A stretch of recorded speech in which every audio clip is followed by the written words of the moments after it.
আমাদের বিরুদ্ধে মানুষ ষড়যন্ত্র করে, আমাদের হত্যা করবার জন্য ষড়যন্ত্র করে, আমাদের রক্ত প্রবাহিত করবার জন্য ষড়যন্ত্র করে, জেল জুলুম, এটা তো স্বাভাবিক।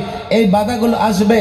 মাদারিসে কওমিয়ার ছাত্র, মাদারিসে কওমিয়ার আসাতিজা ইকরাম, আমরা বাধাগুলো নিয়ে চিন্তা করি না। ফলে ইমানের আন্দোলন নিয়ে যেখানে বাধা সেখানে থেমে যাই। আবার কোনো মুস্তাহাব কিংবা কোনো মুবাহ আন্দোলন নিয়ে, পরিবেশের আন্দোলন নিয়ে, গাছপালার আন্দোলন নিয়েও আমরা থেমে যাই। অথচ আমাদের এই আন্দোলন সংগ্রামের পথ ঘাটগুলো ঠিকঠাক মতো জানাশোনা থাকা দরকার ছিল, আমাদের সিদ্ধান্ত নেবার দরকার ছিল। কেউ আমাকে গালি দিয়েছে, আমি প্রতিবাদ করেছি, বাধা হবে আমি দাঁড়িয়ে যাব, সামনে অগ্রসর হব না। কিন্তু 54 বছরের বাংলাদেশে আমার কাছে বারবার মনে হয়েছে আমরা একটা মেডিসিন ব্যবহার করি, মিটিংয়ের মেডিসিন। আমার ইমান চলে যায়, একটা মিছিল করে ঘরে ফিরে আসি। আমি রাজনৈতিক কর্মসূচি পালন করতে গিয়া একটা মিছিল করে ঘরে ফিরে আসি। যার জন্য হচ্ছে কি, 54 বছরে আমরা আমাদের লক্ষ্যে ধীরে ধীরে অগ্রসর হতে পারছি না। আগে বাধাগুলো ঠিক করতে হবে, আগে আমার লক্ষ্য উদ্দেশ্য ঠিক করতে হবে। আমার লক্ষ্য উদ্দেশ্য যদি হয় কুফর শিরিক ধ্বংস করে তাওহীদ একত্ববাদ রিসালাত প্রতিষ্ঠা করা, আমি সংগ্রামের জন্য প্রস্তুতি নেব। এমন প্রস্তুতি নেব, বাধা যেখানে আসুক, যে ধরনের বাধাই আসুক, যেখান থেকে বাধা আসুক না কেন, আমি যখন সিদ্ধান্ত নিয়ে লড়াইয়ের ময়দানে অবতীর্ণ হব, হযরত আবু বকর সিদ্দিক রাদিয়াল্লাহু তাআলা আনহুর সে কথা আমার মেধায়, আমার মস্তিষ্কে থাকবে। আয়ান কুসুদ্দিন ওয়াদা হাই, বাংলাদেশে আল্লাহর নবীর চরিত্র নিয়ে সিনেমিনে খেলা হবে, কটূক্তি করা হবে, কোরআন সুন্নাহ প্রতিষ্ঠায় বাধা দেওয়া হবে, এদেশে আল্লাহর নবীর সাহাবীদের নিয়ে সমালোচনা করা হবে। আমি একটা মিছিল করে, মিটিং করে ঘরে ফিরে আসব, হবে না। যেখান থেকে যে যারা ইসলামের মূলে কুঠারাঘাত করবে, আমি হয়তো বাঁচবো, আমি হয়তো মরবো, আমি হয়তো বাঁচবো, না হয় মরবো। ইসলাম বিদ্বেষী চক্রের সমাপ্তি ছাড়া আমি ঘরে ফিরবো না।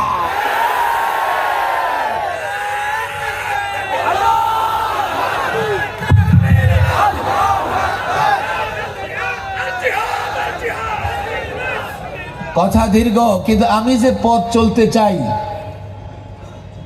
আমি বারবার মনে হয়েছে আমাদের প্রস্তুতি খুব দুর্বল। ছেলেরা বলবো যে কি প্রস্তুতি? আমাদের তালিমি প্রস্তুতি দুর্বল। সমস্ত লড়াই সংগ্রাম আন্দোলনের ইতিহাসে যদি তার পেছনে তালিম তরবিয়ত না থাকে, সে লড়াই ইসলামের নামে হোক, সমাজতন্ত্রের নামে হোক, সেকুলারদের নামে হোক, সেই সংগঠন কিংবা সেই দল, সেই গোষ্ঠী চূড়ান্ত লক্ষ্যে পৌঁছাতে পারবে না। আর সেটা যদি ইসলামের নামে হয়, কিন্তু এর পেছনে তালিম কিংবা তরবিয়ত না থাকে, সেটা মদিনার ইসলাম হবে না, সেটা ভিন্ন কোনো ইসলাম হতে পারে। আমাদের মৌলিক জায়গাটায় আমি দুর্বলতা অনুভব করছি। আমি জানি না, আমার এটা ব্যক্তিগত অভিমত। আমি আলেমদের কাছে মাযরাত পেশ করতেছি।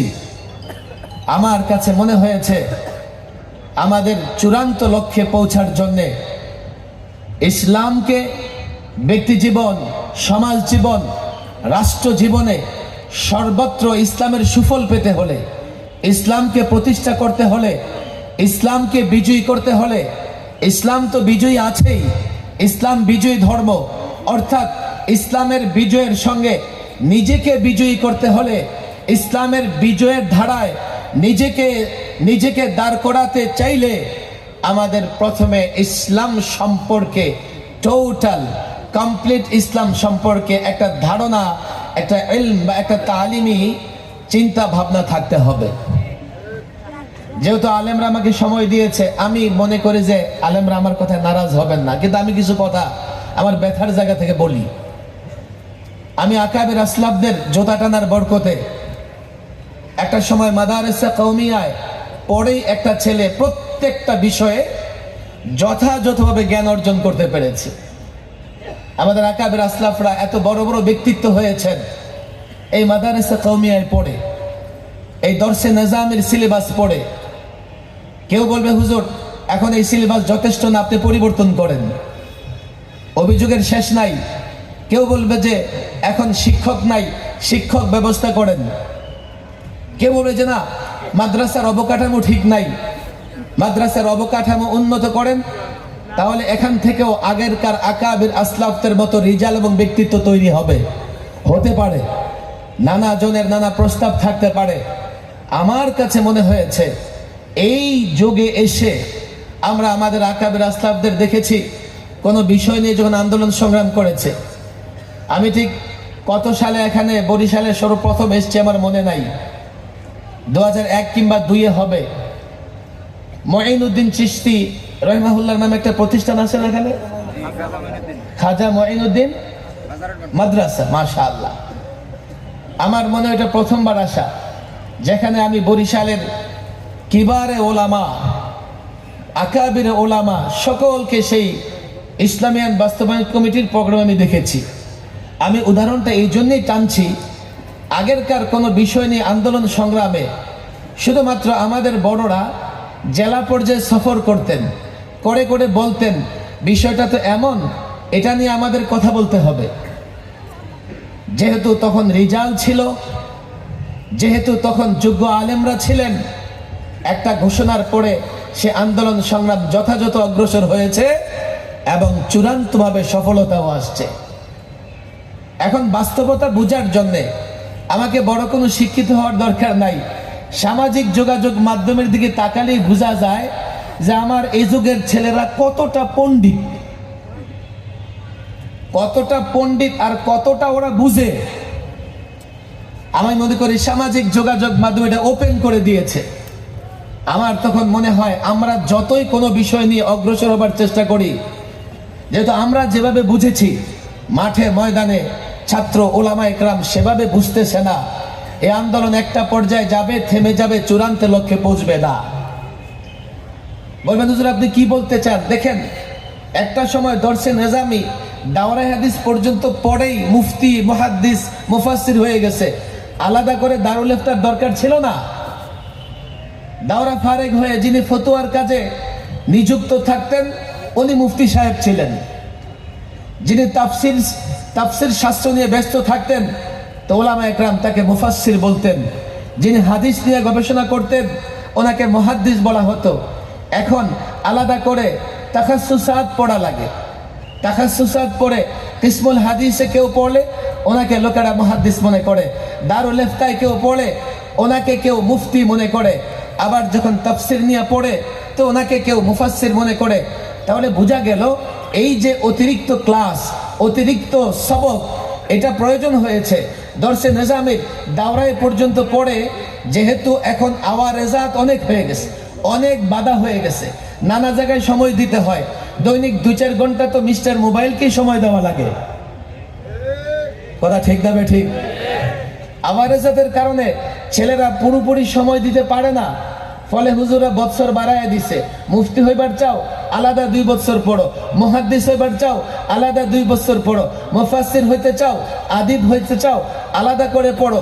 একটা সময় হয়তো বা ওই দারুল ইফতায় পড়ো মুফতি হবে না, ওই কিসমুল হাদিসে পড়ো মুহাদ্দিস হবে না। আরো ব্যস্ততার কারণে শিক্ষক ছাত্র ব্যস্ত হয়ে যাবে। তখন আমরা নতুন একটা চ্যালেঞ্জের মুখোমুখি হব। সেই চ্যালেঞ্জ সেই জামানার আলেমরা মোকাবেলা করবে। আজকে আমার কাছে মনে হয়েছে এই আমাদের ভেতরে ইলমি তানাজুলের কারণে, আমাদের পরিস্থিতি পরিবেশের কারণে, আমাদের মশগুলিয়তের কারণে নতুন করে ফিকির করে আমাদের সামনে এক বাক্যে ইসলামের একটা রূপরেখা, ইসলামের একটা মানচিত্র, ইসলামের একটা মেপ এই জাতির প্রত্যেকটা ছাত্র, প্রত্যেকটা উস্তাদের সামনে থাকা দরকার। আমি ওলামাদের কাছে মাযরাত পেশ করতেছি। আমি জেল জীবনে এই চিন্তাটা শুধু 21 থেকে 23 করেছি এমন না। প্রথমবার যখন আমি মেহমান হই 2011-তে, প্রথমবার বলতে ফেসিবাদের 16 বছরের প্রথমবার ছাত্র জীবনেও আমার মেহমান হওয়া লাগছে। আর 11 থেকে এরপরে 13, 14, 21, 22, 23 তো আমারই সবার আগে মেহমান বানাইছে। আমার কাছে মনে হয়েছে আমাদের তালিমি কিছু অপূর্ণতা আছে। আমাদের দর্শে অপূর্ণতা নাই, আমাদের আসাদে একরাম অপূর্ণ তাও না, আমাদের সিলেবাস অপূর্ণ তাও না। এই সিলেবাস থেকে তালিমি যতটা অর্জন করা দরকার ছিল এই যুগের ছাত্ররা ততটা অর্জন করে নিজেকে তৈরি করতে পারতেছে না, যার জন্যে দ্বীনের কোন বিষয়টাকে কতটা গুরুত্ব দিতে হবে, কোনটার জন্যে কতটা মেহনত করতে হবে, কোনটার জন্যে কি পরিমাণ অগ্রসর হতে হবে। আমি তো আজকাল দেখছি একটা সাধারণ বিষয় নিয়ে অনেক ছেলেরা জীবন দিয়ে দিবে অবস্থা হয়ে যায়। আবার অনেক গুরুত্বপূর্ণ বিষয় আছে তা নিয়ে তারা কোনো চিন্তা করে না। আবার অনেক গুরুত্বপূর্ণ বিষয় নিয়ে আমরা হঠকারী সিদ্ধান্ত নেই। হঠকারী সিদ্ধান্ত মানে হলো, আমি জানি আমি লাফ দিয়ে বরিশালের সমুদ্র পার হতে পারবো না, নদী পার হতে পারবো না, লাফ দিয়ে আবার নিচে কিনারায় পড়ে যাই, পার হতে পারি না। আমার লক্ষ্য যেটা হবে, সেই লক্ষ্যে পৌঁছার জন্যে আমার যে প্রস্তুতি দরকার, সেই প্রস্তুতি না নিয়ে সেই লক্ষ্যে রওনা হয়ে যাওয়া, এটা হঠকারিতা ছাড়া কিছুই না। আমাদের দীর্ঘমেয়াদী প্ল্যান থাকা দরকার, আমাদের স্বল্প মেয়াদী প্ল্যান থাকা দরকার, আমাদের মধ্যমেয়াদী প্ল্যান থাকা দরকার, যেগুলো আমাদের একাডেমিক শিক্ষা জীবন থেকেই সেই প্ল্যানগুলো আমাদের মাথায় থাকা দরকার। আমি আজকে যেটা বলি, ইসলাম সম্পর্কে আমাদের ধারণা, একটা সময় আমি মুফতি আমিন রহিমাহুল্লাহকে শুনতাম বলতে, আল্লামা মুফতি আমিন রহিমাহুল্লাহ বাংলাদেশের একজন মুজাদ্দিদ, আল্লামা শামসুল হক ফরিদপুর রহিমাহুল্লাহ বরাত দিয়ে উদ্ধৃতি দিয়ে একাধিকবার হুজুর বলেছেন যে ইসলামটা আমাদের সামনে পুরোপুরি নাই। আপনি অবাক হবেন, এখনো তাহাজ্জুদ গুজার মুসল্লি আমারে দেখেও বলে, হুজুর আপনি রাজনীতি কেন করেন, হুজুর আপনি সিয়াসত কেন করেন। আমি আমার জুমার মসজিদে টানা 4 জুমা সিয়াসি বক্তৃতা করছি। খতিবগিরি থাকার না থাক, আল্লাহ আমাকে খতিবগিরির মোহতাজ বানায় নাই। কারণ আমার মুসল্লিরা কালকে আমি যখন সিয়াসি ময়দানে কাজ করব, হ্যাঁ প্রচলিত সিয়াসত নোংরা, কোনো সন্দেহ নাই। প্রচলিত সিয়াসতে নোংরামি ছাড়া তেমন কিছুই নাই। কিছু ভালো মানুষ আছে, কিন্তু যেই সিস্টেম বা যেই ফর্মুলা দিয়ে প্রচলিত রাজনীতি হয়, যে ইজম, যে তন্ত্র মন্ত্র দিয়া প্রচলিত রাজনীতি হয়, প্রত্যেকটার পেছনে উদ্দেশ্য দুনিয়া, আর দুনিয়া অর্জন করার জন্য তারা যতটা নোংরামি করা দরকার করে। আর সাধারণ মুসল্লিরা মনে করে এত নোংরামির কাজটা আপনারা কেন করেন?